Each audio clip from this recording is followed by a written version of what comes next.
வருகின்ற நாட்கள் அனைத்தும் அம்பாளின் அருளால் நிச்சயம் இந்த ஆடி மாதம் உங்களுக்கு நல்ல காலம் பிறந்தாச்சு.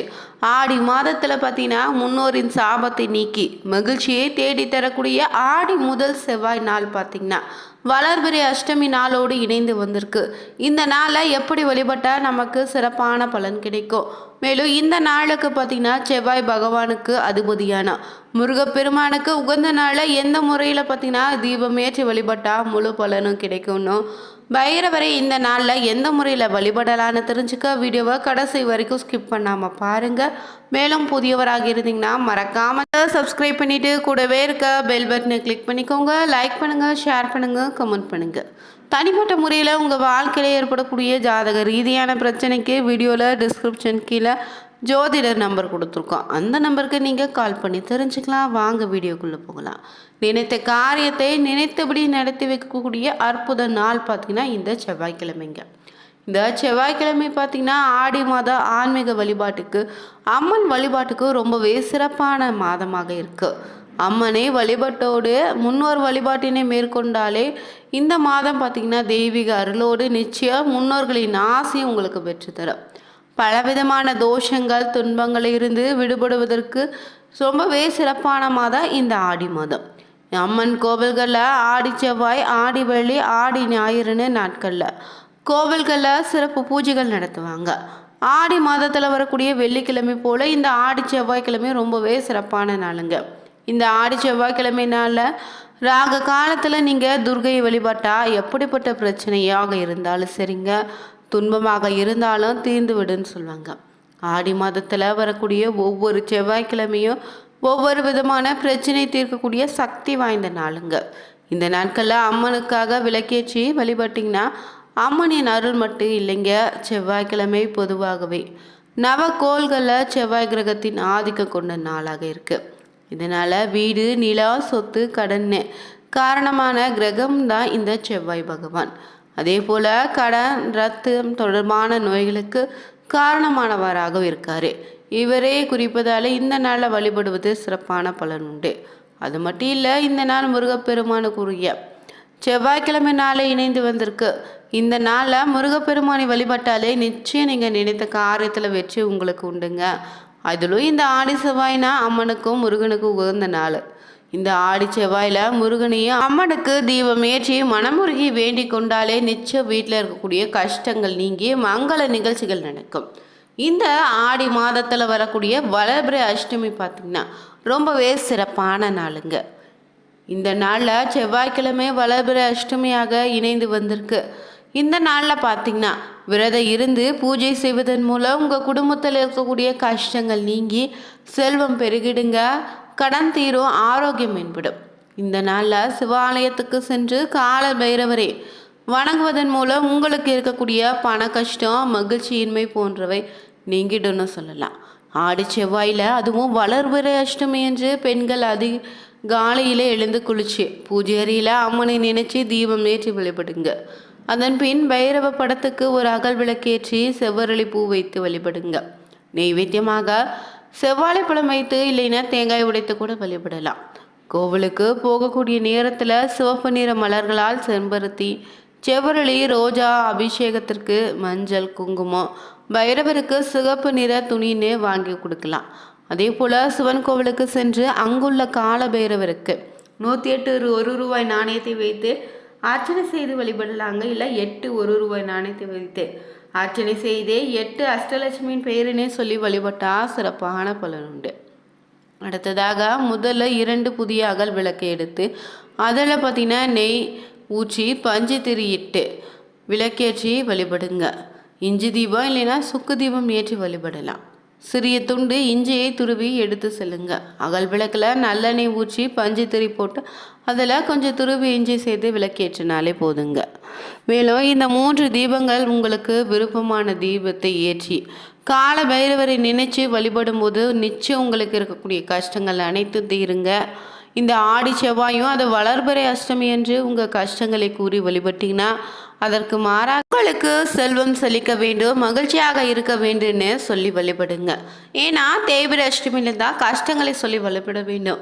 வளர்பிறை அஷ்டமி நமக்கு என்ன தேவையோ அதனை சொல்லி வழிபட வேண்டுங்க. வளர்பிறை அஷ்டமியில் காலையில் பார்த்தீங்கன்னா வழிபடுங்க, மேலும் மாலை நேரத்தில் கூட வழிபடலாம். இந்த அஷ்டமி நாளில் வழிபடுவதாலே சூரிய சந்திர கிரகங்கள் ராககேது கிரகங்களின் தோஷங்கள் நீங்கிடுங்க. துஷ்ட சக்திகள் உங்களை நெருங்காது. நேரடி மறைமுக எதிர்ப்புகள் ஒளியும் லட்சுமி கடாட்சம் உங்களுக்கு உண்டாகும். மனக்கவலைகள் நீங்கி மகிழ்ச்சி உண்டாகும். வீண் பண விரயங்கள் ஏற்படுவது குறைந்து செல்வ சேர்க்கை அதிகரிக்கும். பித்ரு சாபம் நீங்கும். குல சாபங்கள் நீங்கிடுங்க. தொழில் வியாபாரங்களை நஷ்ட நிலை ஏற்படாமல் காத்திடுங்க. மேலும் இந்த பைரவ மூர்த்திக்கு பார்த்தீங்கன்னா பிடித்தமான சந்தன காப்பு ரொம்பவே சிறப்பான அபிஷேகம். இதில் வாசனை திரவியங்களான புனுகு, அரகஜா, ஜவ்வாது, கஸ்தூரின்னு, குங்குமப்பூ, பச்சை கற்பூரம் சேர்த்து சந்தன காப்பு செய்து வழிபடுவது தேவர்களின் ஆண்டு கணக்கில் 1 கோடி ஆண்டு பைரவ லோகத்தில் வாழ்ந்ததற்கு சமமான பலனை தரும்னு சொல்லுவாங்க. வாழ்வார் என்றும் சிவபுராணத்தில் சொல்லியிருக்கு. பால், தேன், பன்னீர், பலரசம் அபிஷேகமும் ரொம்பவே விசேஷமான பலனை தருங்க. பைரவ பெருமாளை நீங்கள் வழிபடுவதாக இருந்தீங்கன்னா காலையில் வழிபட்டாலே சர்வ நோய்களும் நீங்கும். பகலில் வழிபட விரும்பியது யாவும் உங்களுக்கு கிடைக்கும். மாலை நேரத்தில் வழிபட்டால் இதுவரை செய்த பாவம் எல்லாம் விலகும்.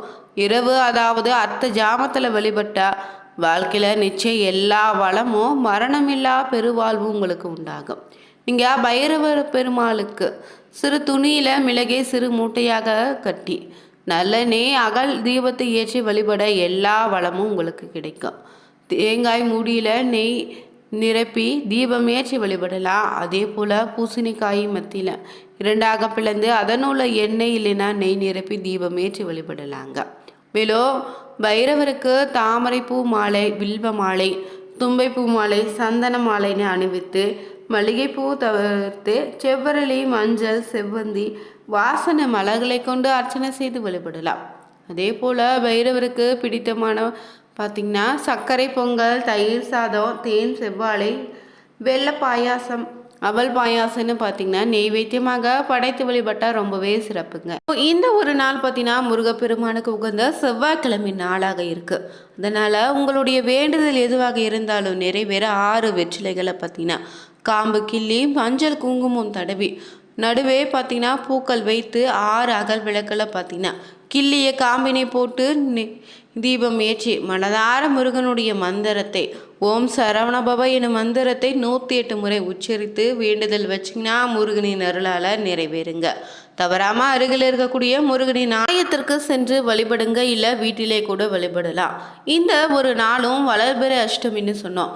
இந்த அஷ்டமி நாளில் பைரவரை வழிபடுவதாக இருந்தீங்கன்னா செவ்வரளி மலர் சூட்டி வழிபடலாங்க. இவர் அனைத்து விதமான பயங்களையும் போக்கக்கூடிய கால பைரவர். தீமை அழிச்சு நன்மைகளை மட்டும் உங்களுக்கு தரக்கூடியவருங்க.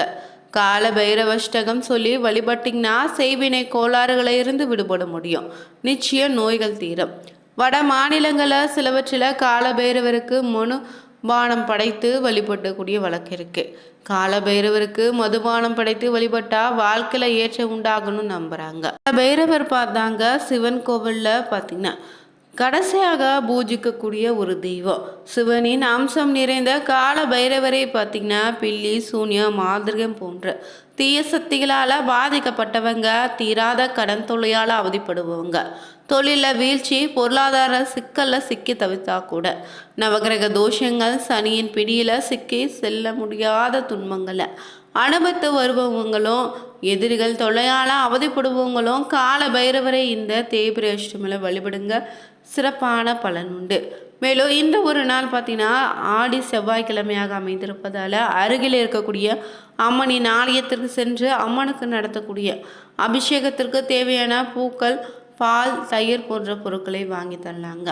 அது மட்டும் இல்லை, இந்த நாள் துர்கை அம்மனுக்கு ராகு காலத்தில் பார்த்திங்கன்னா எலுமிச்சை பழத்தில் தீபம் ஏற்றி வழிபடுங்க. நிச்சயம் நல்லது நடக்கும்.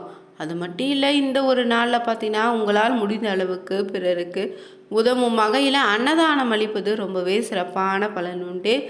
மேலும் அருகில் இருக்கக்கூடிய பார்த்திங்கன்னா அம்மனின் கோவிலுக்கு சென்று முடிந்தால் இந்த ஒரு நாளில் அம்மனுக்கு கூழ் படைத்து அங்கு இருக்கக்கூடிய பெரியவங்க முதல் குழந்தைகள் வரை அனைவருக்குமே பார்த்திங்கன்னா கொடுத்திங்கன்னா சிறப்பான பலன் உண்டுங்க. நிச்சயம் உங்கள் வாழ்க்கையில் நல்லது நடக்கும்.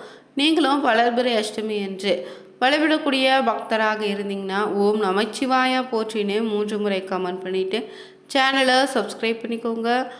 லைக் பண்ணுங்கள், ஷேர் பண்ணுங்கள், கமெண்ட் பண்ணுங்கள். Thank you viewers.